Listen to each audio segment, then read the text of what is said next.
XI Youth. Welcome to everyone from YouTube and Twitter and Facebook and Instagram and everyone here on Zoom. It's nice to have you. I can't see you, but it's nice to have you. My name's Poppy. I go to Bristol Uni and I'm a uni student, and I also work within the XI Youth national team.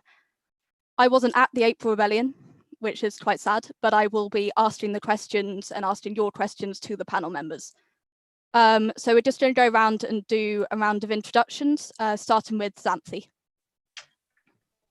Hi, my name's Xanthe. I'm 15 and I am part of XI Youth Oxford, and I do XI Youth UK Media and Messaging. Happy to be here. Rianka. Hello, I'm Rianka. I'm 21. I'm a uni student. I live in London, and I do spokesperson stuff for XI Youth. Talia. I'm Talia. I'm 20. I am based in London, and I do media coordination for XI Youth UK and XI Youth International. Lucy next.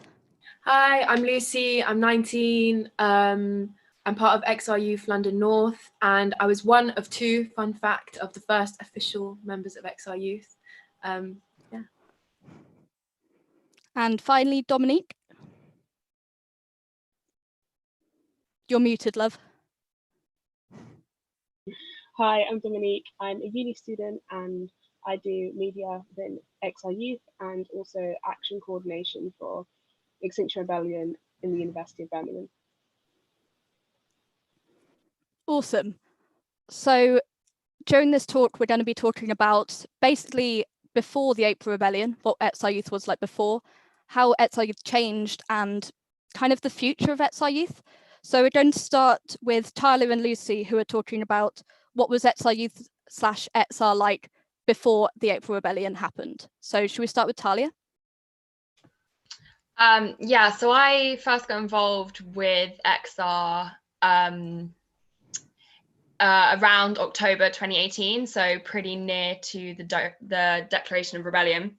And I got involved just through an NVDA training, which is non-violent direct action for anyone that doesn't know. And I started going along to actions and taking photos for XR because there weren't that many photographers or anyone involved really at that point. So yeah, I mean, I was around for the first couple of rebellion days in October, and then throughout the next few months in the build up to April. And there weren't a lot of young people at that point. A lot of the young people that I now know really well through XI Youth were around, but we hadn't actually come across each other that much beforehand. There was like more of a demographic from older generations, like my parents, grandparents' generation. So yeah, I mean, around kind of Christmas time, 2018, I was involved in setting up one of the first university groups in order to try and engage more young people, more students, because there was a real lacking within the movement. But despite that, it was still a really incredible thing to be a part of, even in those early stages. And for anyone that was at the first two rebellion days, I'm sure they'd agree that it was really, really incredible, even with such like small numbers in comparison to the April Rebellion. But yeah, there was definitely a real switch for me in my experience of the movement from the first few months, and then around March and April in the lead up to the rebellion, when I first started getting involved in XI Youth and being surrounded by so many young people that was so passionate about the work that they were doing. Yeah, that was really incredible and really kind of allowed me to find my place in the movement a lot more.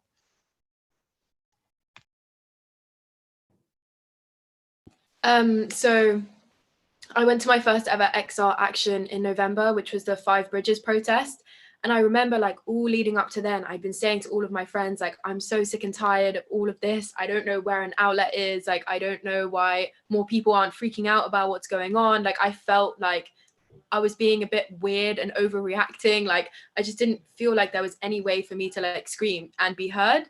And then I went to the 5 bridges and my whole mind was just blown. I was like, okay, well, it's serious. There are people here that care and are having an amazing time while they're doing it. And like, just seeing, like, it was such a surreal experience to be in the middle of central London. Obviously this is a prefix to all of before April Rebellion, but I was on Waterloo Bridge, and so seeing it just not just then but on the 5 bridges protest in April and like all of the other protests from then, it's like I have so many memories on that bridge of just like, wow. And then I got involved in XR Youth after the first youth strike for climate, which was in February.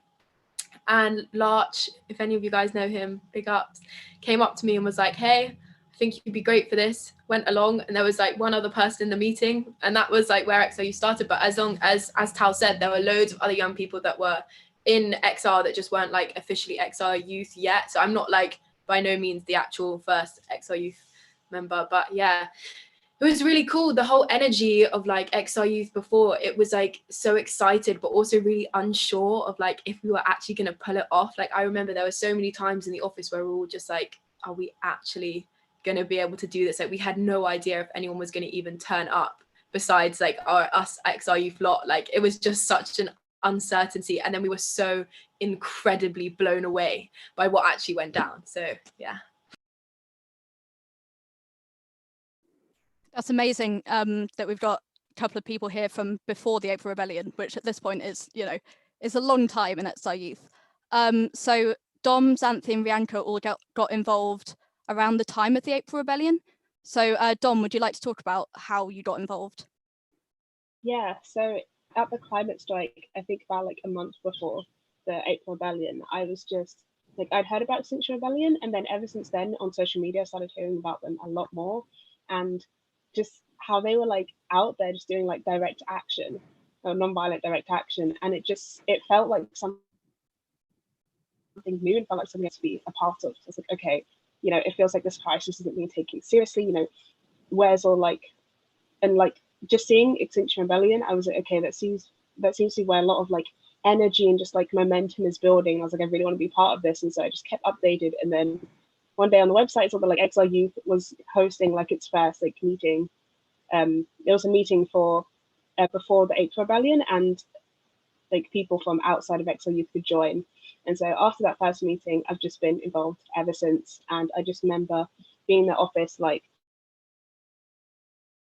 every day before the rebellion, and it was really my first time like ever violent direct action. So many emotions. You know, I was like really anxious about it. You know, a little bit worried as well, like would this actually work? But then it also felt really hopeful in a way, because that was the first time that I really had seen so many people, so many young people together, like really, really creating just such like an incredible thing. And so I've been in XR Youth ever since then. I mean, the rebellion was amazing, and it's kept me in.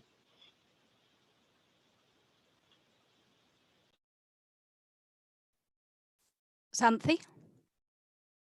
Yeah, it was a bit of a weird thing, because the first thing I ever heard about it was when I was at the theatre with my family just before we were at a restaurant, and my mother just randomly asked my mum whether it was a couple of days before the April half term, and he said, oh hey mum, can I go up to London and camp in the roads with my friends to protest about the government inaction on the climate crisis? And I had never really heard about it before then, so I was just a bit, that's slightly strange, but sure. And then about 4 days before April 15th, somebody mentioned it at one of the Oxford youth strikes. So I decided to go up on the Monday to Oxford Tube with some of my friends. And then I was a bit overwhelmed because it was very overwhelming. And then I ended up going 6 times before, and then from there. And yeah, I just kind of fell into it because it was something I wanted to be a part of. Rianka?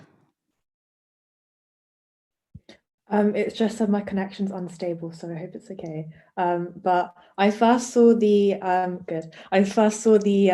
XR like Holocene symbol at the very beginning / end of March last year, I was visiting my friends in Switzerland, and we were on this Saturday afternoon, super obedient, sensible march for climate.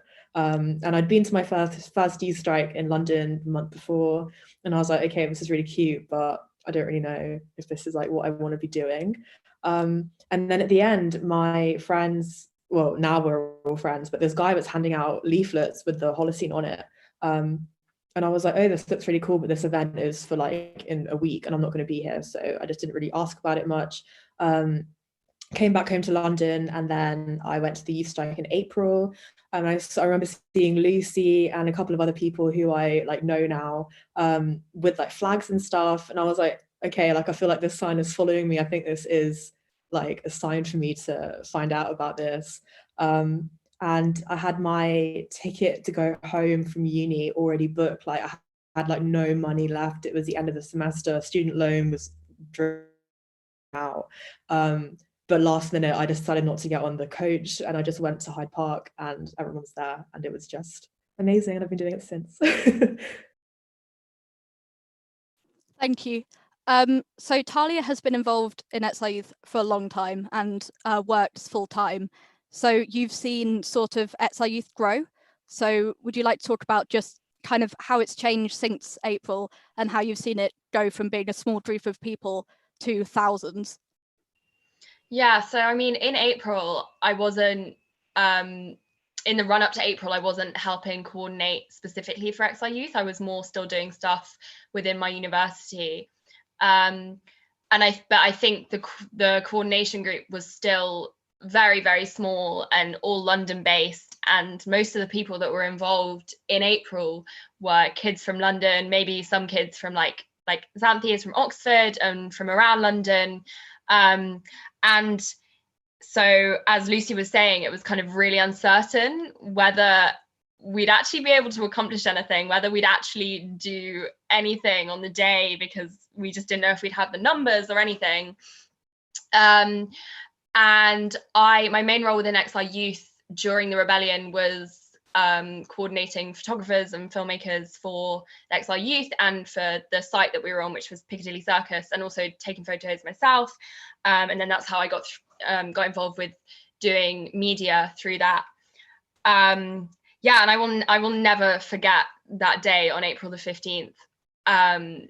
It's kind of impossible to put it into words, the atmosphere that was there. I think like just thinking about it makes me so excited and makes me so passionate and energetic.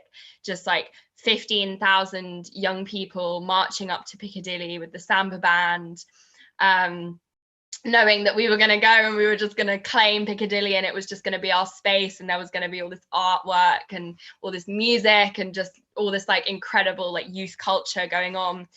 It was just so empowering and so exciting. And the fact that it was maybe just like not even 2,000 people, it's not a lot of people, and it was just kind of from London and the surrounding area, it was still pretty small, but it was just so exciting. And then in the course of like the next week, things just blew up. I remember helping on the Instagram, and just really even just small things, like we went from having say a few thousand followers to having like 10-20,000 followers in the space of a week. And then I'll never forget the moment that I got a DM from these people in the US that had just set up their own group over in the US, and they started like reposting the photos that we were sharing. And then we were like, this is now international. There's kids on the other side of the world that are engaging with this and that are replicating what we're doing and that are doing their own thing. And that was just the most mind-blowing moment, because the intensity of what we were doing, it was so high and it was like so all-consuming and it was so exciting. But then like having it confirmed to us that that was actually being seen on such a large scale and that was having such a big impact was just absolutely mind-blowing. And then from that point onwards, we just built and built and built. And now, I mean, I can't even keep track. The last time I checked, which was like over a month ago, we had 130 XR youth groups internationally on every single continent, and about 40 or 50 XR universities groups now as well. So that's, young people and students engaging with this movement in dozens and dozens of countries, and it's just absolutely mind-blowing to be a part of. Thanks. Just a reminder that if you guys have questions, type it into the comments and our amazing team behind the camera will send them on to me for the second half an hour. I can see a couple of really cool questions coming in, so that's good. So I know the rebellion period was quite a wild one for a lot of people and changed the way, I think changed a lot of people's outlets on ETSR, and also changed lots of people's lives, to be honest. So Dom, Lucy and Xanthe, would you like to talk about how you feel the rebellion changed you? Starting with Dom. Yeah, so the rebellion really was, you know, that kind of like action taking place and like that atmosphere surrounding it, like that was the first that I'd really been involved in when it came to the climate. And so, you know, all those mixed emotions, you know, I also was I felt a bit hopeless before when it came to like the climate. I mean, you know, we all feel that like first time activists. However, at that point, I felt like a bit of weight had been lifted off my shoulders a little bit. Like there were people out there fighting, and you know, there was a cause, and that people care so much. There are people dedicating like all of their time to this, and you know, there's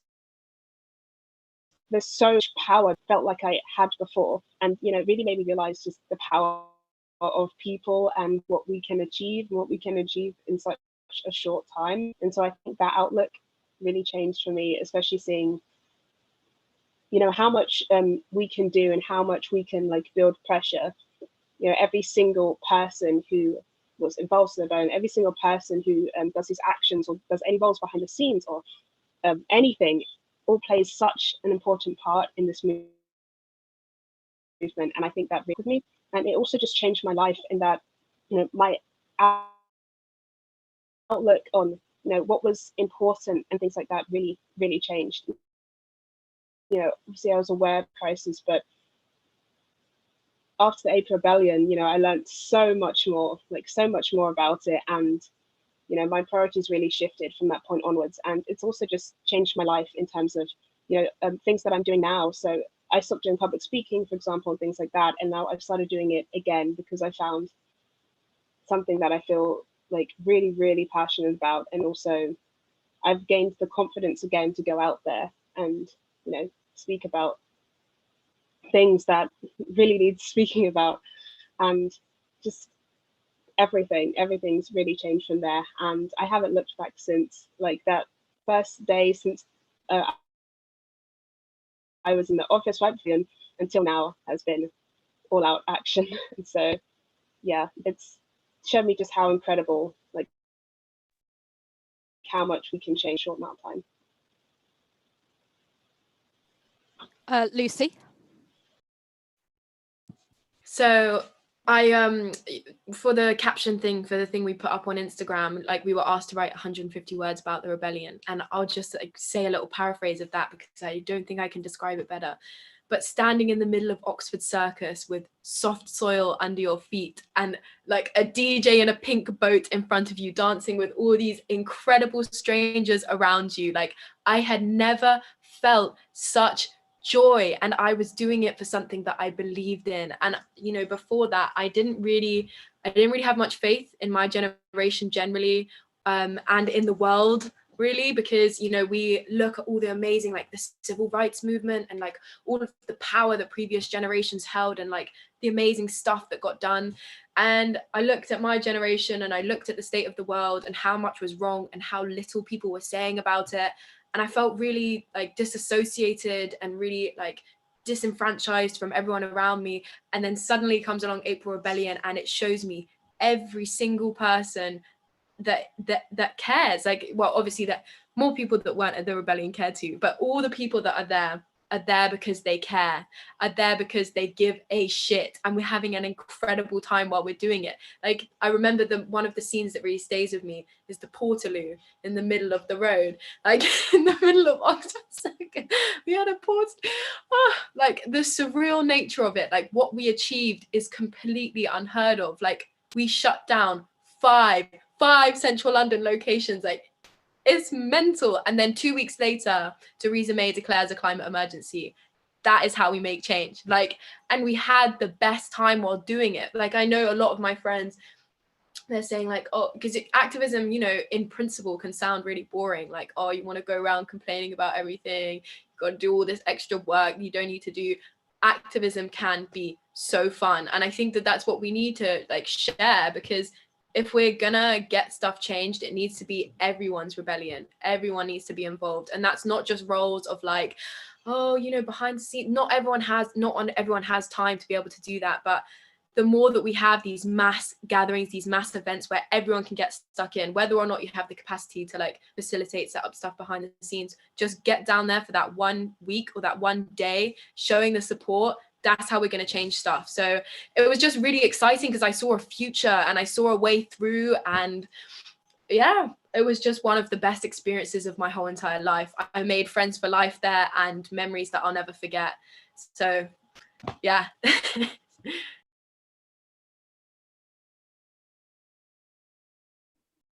Finally, Xanthe.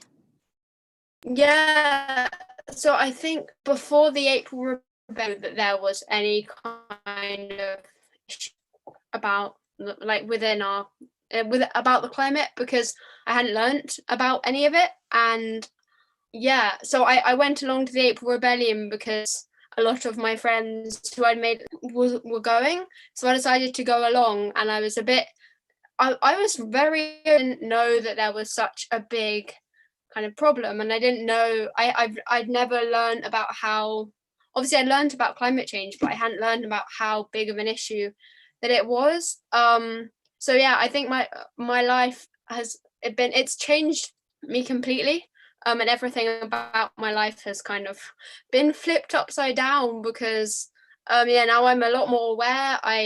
I'm now like a climate activist, and on the day of the April Rebellion I got this patch and it said like hot for activists, and I didn't even know what an activist was. Like, I read it and I said, oh, I like this patch, and and then I put it on my dungarees, and I didn't know what an activist was. So I think that kind of it came to me the other day, and I realized that that's how much I changed, because now I would call myself a climate activist, but before then I didn't know.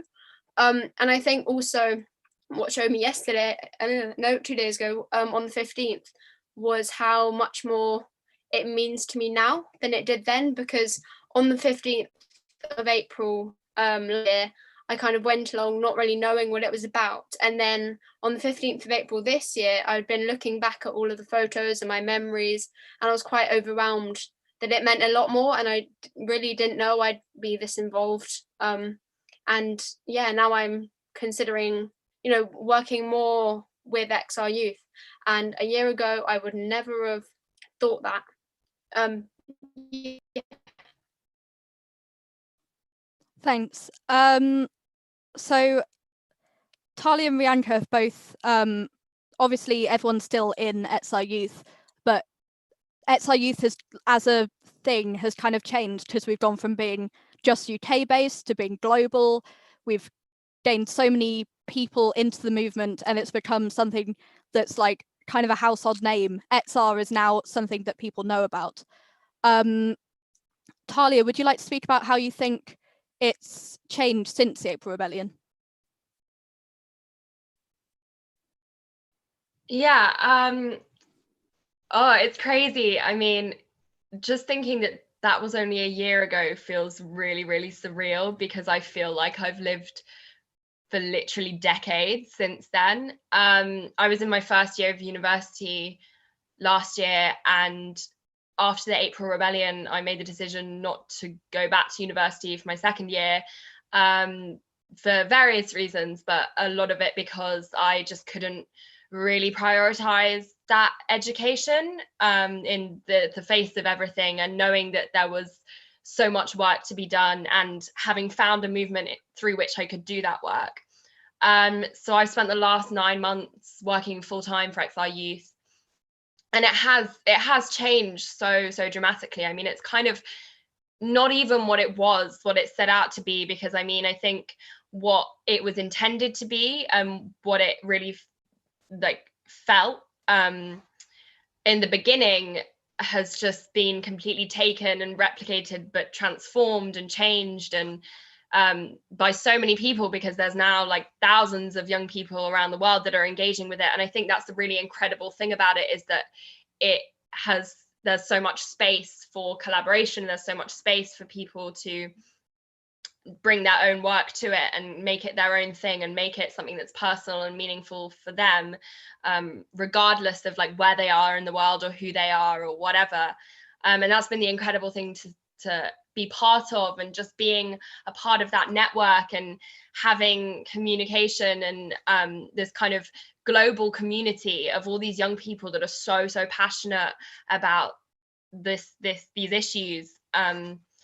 Yeah, it's been incredible. And I mean, it's also been really challenging. I mean, I think we in a lot of ways potentially peaked early when it came to the April Rebellion. I don't think we were quite expecting it to be as powerful and as incredible as it was, and I would not change that for anything. But I think moving forwards from that, there was always this feeling of like, how are we ever going to live up to that? It was just so incredible. And I think that was definitely an issue, maybe not an issue, but that was definitely very present in October, because there were such high standards and the stakes were so high from that had been set in April. So it's definitely been a really interesting journey over the last year. And a lot of it has been like negative stuff. It's actually in a lot of ways, the challenges that we have faced in the last few months have been pretty significant, both like with the government's retaliation, with the public's response, just with kind of where we're headed, the lack of action, the lack of engagement. But I think what is really incredible to see is how there still remains such a sense of kind of affinity and community within the groups of young people that have come into this movement, and that even if XR and XR Youth doesn't continue in the exact same way that it kind of set out to be, or that it was a year ago, those communities and those groups and that passion and that drive will still be there, and we'll be able to continue with this work. And so XR Youth as kind of like how we embody it, and the energy and the passion like is carrying on, and it's just really amazing to see how that has happened. We're running out of time if we want to take questions as well afterwards, so I'm just going to skip to Dominique. So obviously the world is in a weird place at the moment. What do you think XR Youth's role as a youth movement, how do you think it's changed now we're in the time of lockdown, basically? So, now that we're in lockdown because of, the current pandemic, I think, the biggest thing that has changed is that, not meeting physically, or, actions that could happen can now not take place. And, that is like one of, main things that we do. So it's quite hard to try and shift away from that for this period of time. However, I think that XR Youth's place is still just so important in the movement going forward, especially in this time of another crisis, because after this, we really, now is like a massive time to really push for a new system that really does put people and the planet over profit. And this has really been exposed a lot with different policies and different things that have happened during COVID as well. And so really pushing for a system that we can secure like a habitable planet, and one that really does put people at the heart of it. So I think that's so important, and that's what we're pushing for, climate justice. Justice is in the name, and that's our role in this movement, and it's still so important going forward. And we can really use this time to like reflect on the past and also plan for the future. Yeah. Awesome. And Lucy, obviously, like the world is going to have to change. Once we come out of this crisis, the world is going to be a different place. What do you think the future of XR Youth is in the new world? Well, I think following on from what Dom was saying as well, like this pandemic is not just gonna go away. Like even when it's all done and the lockdown's over, the world's not going back to normal. Like our economic system is in a worse place than it was during the Great Depression. And I have a list.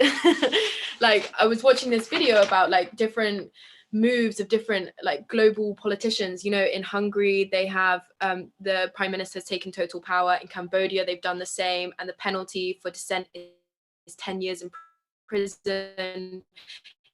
In the Philippines, they have that's just like a few of the examples. Like this is now giving justification for autocratic leaders and demagoguery. Like they have a legitimate reason to be instilling like their things. That wasn't the right way to say it, but you know what I mean. And that means the XR and XR Youth plays an even bigger role than we did before. And that also means our activism has to change, because it like direct action raises awareness, it brings people, it gets people involved, and it is amazing. And direct action will still play a big part in the movement. But personally, I feel like the way our activism is going to have to change is towards community outreach, because our role now is to support communities and pick up the pieces left behind by the government. And the thing is, that's almost as effective as direct action to get people involved, because the more they're seeing, wow, this movement is actually doing something to help me as an individual, my community, that group is really helping put food onto my plate, really cares about what my future is, the more they're going to start listening to us. And so that's exactly where our activism needs to go. And I think this is a massive opportunity, because exactly what Talia was saying, everyone in XR knows that we have been having a little bit of a period of stagnation. That's completely normal and it's completely fine. It's nothing to worry about. But I think we need to take this time as a time to revitalize and completely change the way that we do our protest and completely change the way that we are as activists, because the world needs us more than ever. We need each other more than ever. So this is the time to step up to the plate. And if it isn't XR, it's going to be someone else. Like there are really only two ways that I see this going. It's either like, I've forgotten the word, dictatorships and autocracy and demagoguery, or it's grassroots, community-led, community outreach, activism. And so we've got to make sure that we're the ones with the plan, we're the ones ahead of the game, and that we're getting on that. Like Tao's already been doing loads of amazing stuff with mutual aid groups. I know there's been loads of stuff shared in the XR Youth group chats. Like we can do this. Let's do it. Yeah. Thank you all the panelists so much. Yeah, you guys speak so well, it's amazing. We're going to go to questions from you guys now. We've had loads sent in, so thank you very much. So the first one is from Tolmir on Zoom. I think Talia, you might like to take this. What is the divide between XR and XR Youth? Is it more than just age? Oh, as in like, what is the actual distinction, or what are the divides? I think more, what's the distinction? Are we just young people in XR, or do we represent something else?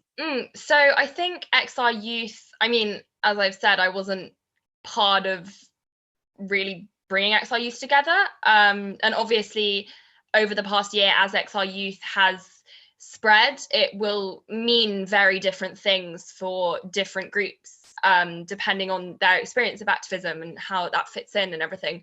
I think XR Youth was really created in order to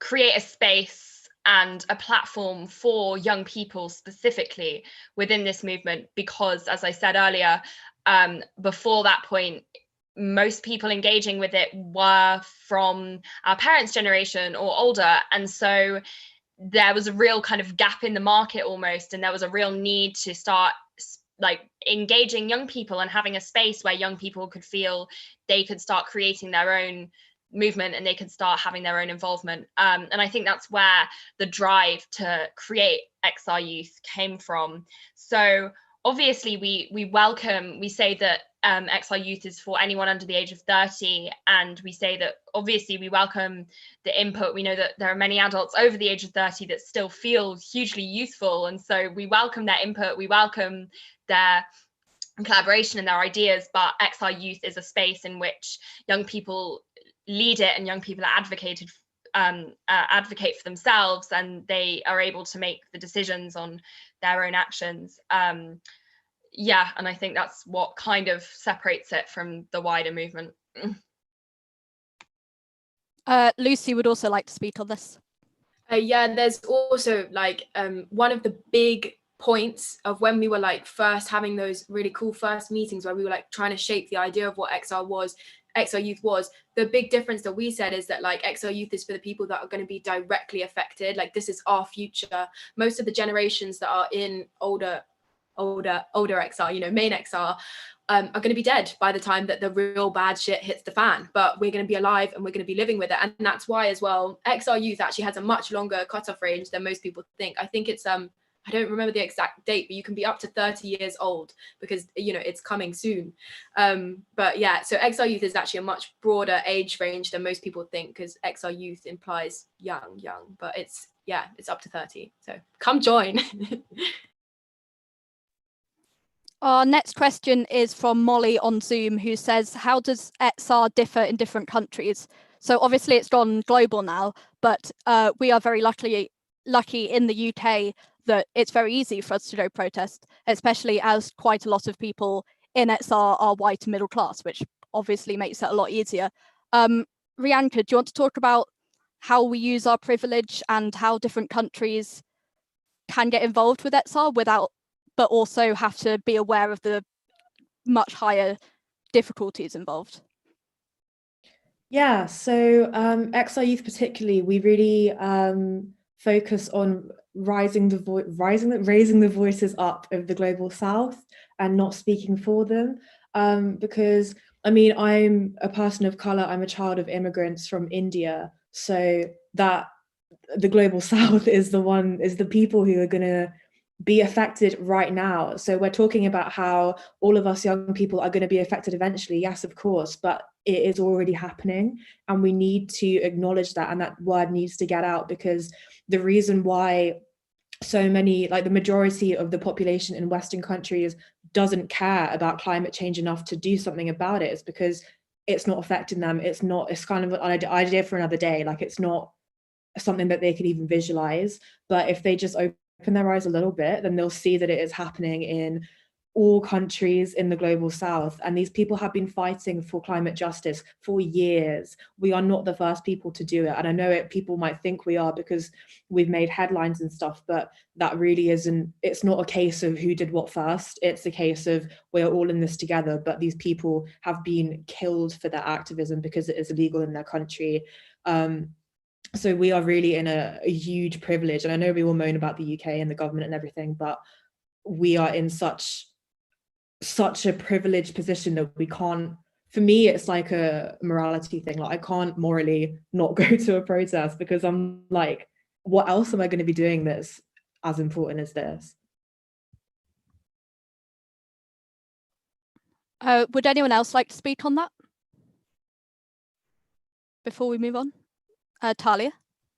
I mean, I think there's also what's really interesting to see, and what's really great about XR is that because it's a decentralized movement, the principles and the values of that movement can be taken and they can be changed and they can be adapted to and they can be replicated in different ways depending on the different groups and the different individuals that are engaging with it. And so that means that it is something that, although like it is easier for certain demographics of people to engage with this movement, and that is something that we are continually having to address and work on, it is something that people are able to take and make their own, regardless of where they are in the world, regardless of what their social standing is, regardless of age or gender or race or any of these things. And I think that's what makes it really powerful, and that's what has enabled it to spread in such a large way in such a short amount of time as well. Awesome. I've got two two questions from at Sophia Protests on Instagram, and one of them is, what would you say to parents who don't want their kids to protest? And the other one is, what would you suggest for young people who want to protest but are scared of it? So like having large crowds and stuff like that, it can be a bit scary. Does anyone want to take this one?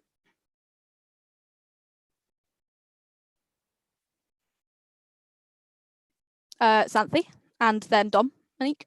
Yeah, I'll say a bit, but probably don't have a really very long answer.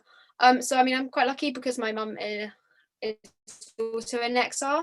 I think it's really important to kind of say why you want to do it, because a lot of the time people jump to facts about climate change, which is really important, but I also think it's good to actually show why you want to do it, because I think a lot of parents might think that you're maybe, I don't know, you're doing it because everyone else wants to do it, which in my opinion is also a valid reason, because it's like, yeah, everyone should, everyone has a valid reason to want to do it, but I think that it's really important to kind of take it from yourself and be like, I'm really worried about what the what's going to happen to me when I'm older, and then if they want clarification on the facts, then you can also say that to them.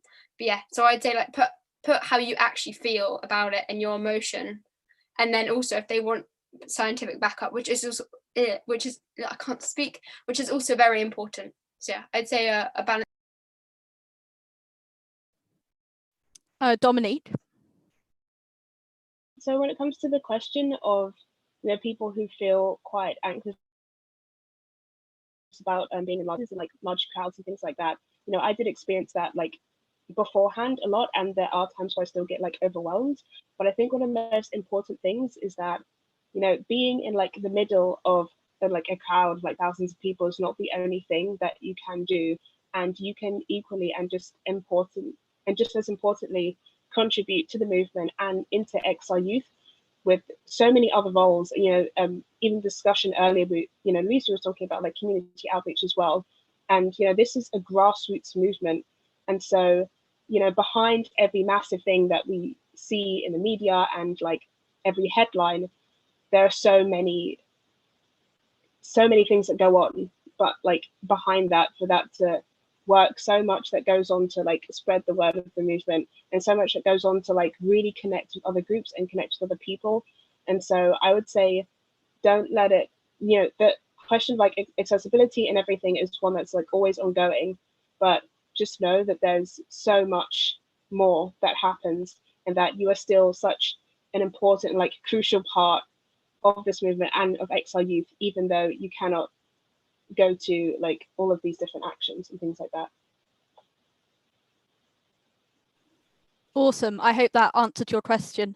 The next one is from Talia on Zoom, who says, how would you advise people to build an XR Youth movement in their area if it seems like the demographic of XR is usually older?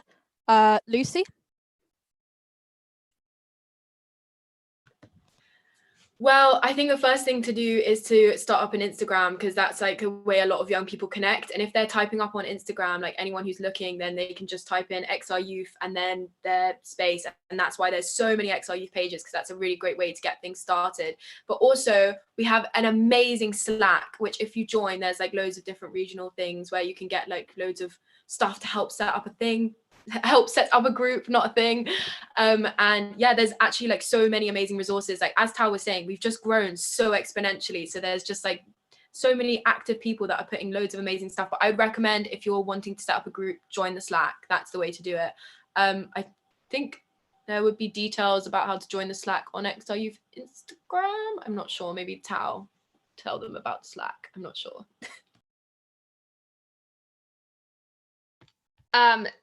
Yes, I actually don't know.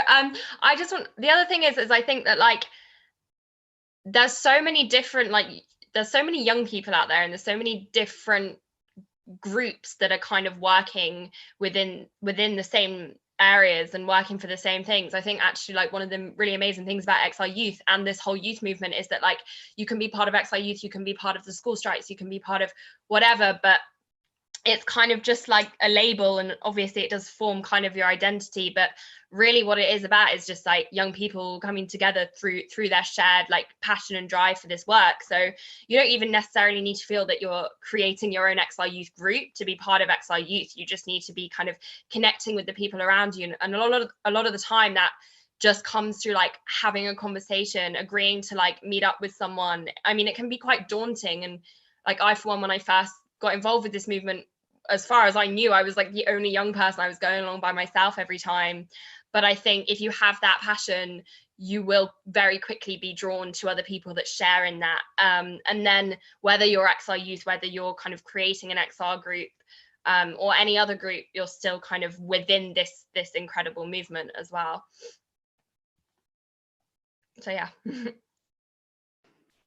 So I've now got a question for all of the panelists. I'm sorry if this starts some sort of existential crisis in advance, but it's from Struthmate on YouTube, who says, could you each say a few words on what their ideal good paying pro-climate healing jobs / occupations would be?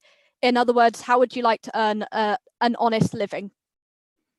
Which is, yeah, a big question. So shall we start with Rianka? Yeah, could you repeat the question, please? Yeah, sure. Would each of the panelists like to say a few words on what their ideal pro-climate healing jobs / occupations would be? So what would you like to do in the future that you would see as being pro-climate? Okay, so this is quite a big thing I'm about to say, but I'm anti-capitalist, so a living wouldn't be kind of in the stars. It would just be everyone is comfortable and everyone contributes to society. So yeah, I mean, if I go into that, it's kind of going to spur a whole discussion on world reform. So I might just leave it at that. Talia? I think a really great thing about XR, which I really love, is that we're not out here claiming to have answers for what the world should look like, and what our jobs should look like, and what the economy and politics and all of these big institutions should look like. We are just regular people acknowledging that the way we are currently doing things isn't working, and not even just not working, it's actually doing a really shit job of it. And so I think it's a really fascinating question. As Rianka said, like you could talk about it all day. As young people, we're already being told that we potentially won't have the same futures, actually definitely won't have the same futures that our parents have had, that our grandparents have had. And it is a really daunting and terrifying prospect. And I feel like being asked what we'd like instead, what we'd do differently, is kind of just like even more overwhelming. I think we're all creating this new lives and these new way of doing things as we go. There aren't answers, because the work that we're doing is about kind of going against everything that is normal to us and is familiar to us, and that's why it is so terrifying as well. But I think as young people, I don't know, I always say that the one thing that is guaranteed to us in life, whoever we are, wherever we are, is that we will live. And we're now being told that there might come a time when we can't live because the world will be going to shit. And in the face of that, I mean, yes, I say this from a privileged position, but I've also given up my student loan, I've given up my income, I've given up the possibility of having a degree that could get me a job in the future for this movement, because in the face of potentially not having a future at all, it doesn't really even compare.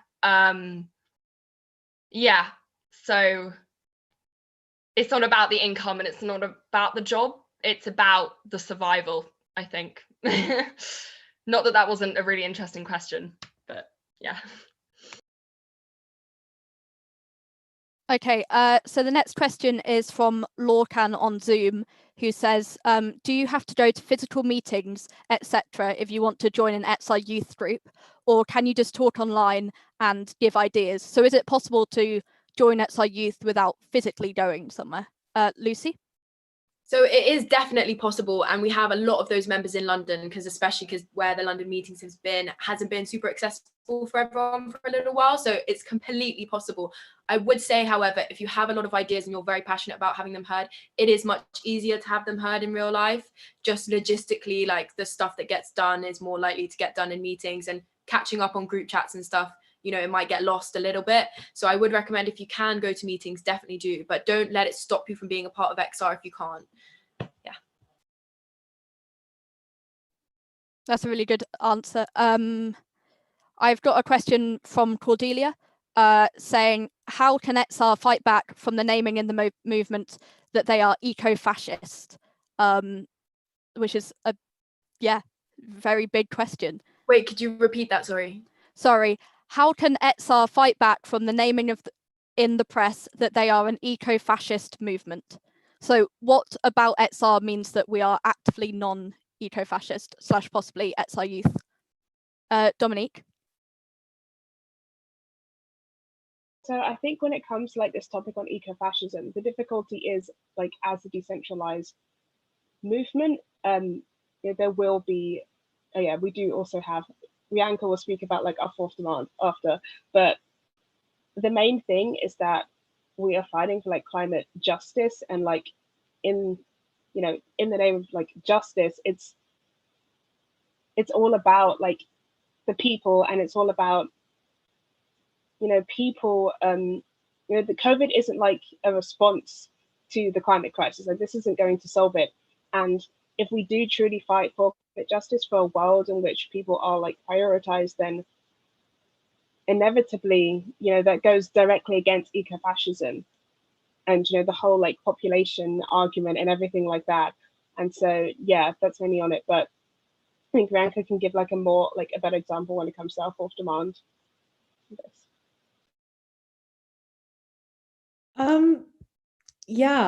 We have a fourth demand kind of slowly becoming seen by everyone, hopefully, and it basically is just focusing on climate justice and how there's no way to go around it, that people of color and women and people in oppressed communities are being affected more by the climate crisis than straight white old men who are rich. So I think if the media want to portray that in their papers, which I'm sure they won't, then that will kind of get the whole eco-fascist idea out of the headlines. But obviously you can swing a headline however you want. And I remember a lot in the April Rebellion, I saw like the Metro and the Evening Standard, it would say like, oh, but what do XR actually want? When we had a list of 3 demands that we wanted, they just chose not to show it. So yeah, it's very much you kind of have to be a little bit woke to understand what we want and not just rely on tabloids. Would anyone else like to talk about that? Nope. Okay. We've got a question from Levi on Zoom who says, the third aim of XR is that the government must create and lead a citizens' assembly. How do government prevent corruption within these assemblies? Which is a really interesting question. Would anyone like to take this? Or if not, I am happy to talk about this. Cool. So the reason why citizen assemblies are so much less corrupt than politicians is because the first thing is that the people are randomly selected. So therefore, okay, you could have one person in there who's an oil baron, you could have one person in there who's an XR activist, and you could have one person in there who's never heard of climate change. But you get a broad section of the community. So it's kind of like jury duty, which obviously massively reduces the corruption risks because you end up with a selection of people that are from everywhere, basically. a big problem that comes in normal politics is that you can buy into people. So there's a really interesting resource about how lots of different members, mainly of the Tory party, are sponsored by or have links to people who are active climate deniers. Now, with a citizens' assembly, you can't do that. You can't buy into every single person because you don't know who every single person is, which massively reduces the risk of corruption. And the other major point is that I think that people sometimes don't understand is that we're not saying we want to run them. This is going to be a government-based thing. And then people will be shown evidence from very, very experienced scientists. And the reason why we're so sure that it will work is because we know that, yeah, not everyone agrees with our demands or anything like that. However, we don't know anyone who's listened to climate scientists and listened to people talk really, really passionately about what they believe in and seen all the evidence and gone, you know what, I'm not going to do anything, despite the fact that it could lead to the deaths of millions of people. That's just, most people are nice people. At least that's our hope. So yeah, we've got 4 minutes left. So I've got one final question, again from Levi on Zoom, who says, what steps did XR take after its founding to rise to prominence? So I guess, how did we get so big? It's a very good question. Lucy? Well, I mean, I think it was, as you might have heard from our earlier discussions, a tiny bit of a surprise, just a little bit, of just how massive it got, how quickly. Like we, being a part of, like I said, we just didn't know how many people were going to turn up. We had no idea if it was going to completely flop. We had no idea if we were being way too ambitious. But the way we did it, handed out loads of leaflets, put out loads of stuff on socials, and every single youth strike, which is actually separate to XR. A lot of people don't know, but youth strike is UKSCN, whereas XR is XR Youth and all of that stuff, separate organizations. At every youth strike, we were handing out leaflets and like on the megaphone telling everyone, put it in your diaries, April 15th, leafleting. That's how we did April Rebellion. And in terms of general of how we rose to prominence, I think it was just like doing all of the massive, like super well publicized actions, like April Rebellion, like Tal said, massively increased our exposure. Like it's just getting out there, doing loads of stuff. Like that's how we did it. Awesome. We're going to have to stop there because we've got 2 minutes left. Thank you so much to all the panelists. You guys were incredible. Thank you everyone that came in and listened and sent really, really interesting questions, because like it's so nice when we get good questions. It means you guys have listened, and yeah, really, really interesting.